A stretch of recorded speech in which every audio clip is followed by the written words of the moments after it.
Today's plan is to make a yummy weekend breakfast for the family, but before that, we are going to transfer these beautiful blueberry plants into our planters. As you can see, these have already started flowering, and when I saw these in the store, I absolutely fell in love with them, and I said, I have to have it for my garden.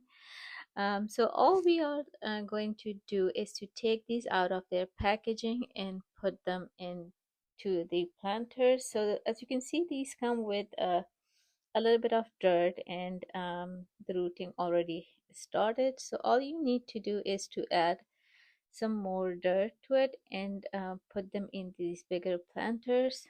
So it's best to transfer plants like these first into the pots before putting them into the ground, because they may not be able to take the shock, since these are used to the controlled environment. And plus, doing or planting them this way gives you the flexibility of controlling the water levels and the temperature in sun and shade, kind of the environmental factors.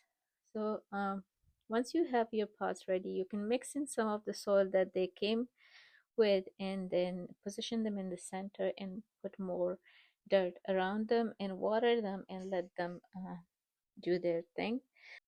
Plus, these do come with some instructions. So if you look on the box, it tells you exactly what the requirements are. So you do want to follow that. Now that we are done with the planting, we are going to move on to prepping for the breakfast. For that, I have taken some all-purpose flour with a little bit of salt, one egg, and a little bit of olive oil. And I add the egg, which is optional, but that adds the extra protein to the dough. So I always try to do that. And with some warm water, I have made the semi-soft dough. And when I say semi-soft dough, to show you from close up, so when you press down on the dough, it just bounces back, and as you can see, it's not too soft or too hard. Then we are going to leave it for 4 or 5 minutes and then start making the dough balls. For this dough, you don't have to wait too long, since this doesn't have the yeast or doesn't need that extra time to rise. Once I have taken the right number of dough balls, I'm going to store the extra dough in the fridge. You can use this dough for a lot of different things or make additional paratas the next day. So I do tend to make extras. And once I let the dough balls sit for a few minutes, then I started rolling them. And we're not making any layer paratas today, so we're going to just make a single layer plain paratha. And I cook these in butter or ghee just to give it that extra nutrients. In the meantime, the kids have demanded for some chocolate milk, so we are going to warm up some milk. And in the meantime, I have the pot on the stove to make some milk tea for me and hubby. Breakfast being the most important meal of the day, it's best to kind of load it up in the breakfast and in dinner or lunches.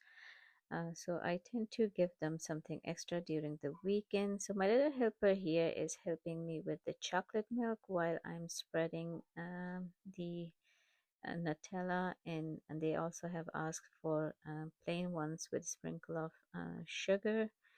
For ourselves, we like to consume walnuts, or kind of make that intentional choice to consume some walnuts. So I usually have store some fresh walnuts in the freezer, and I take um, a little bit of that at a time. And as you can see, I have spread it out here in the basket so the moisture dries out, and then I store it in a jar and we can consume it for the week, or as long as it lasts.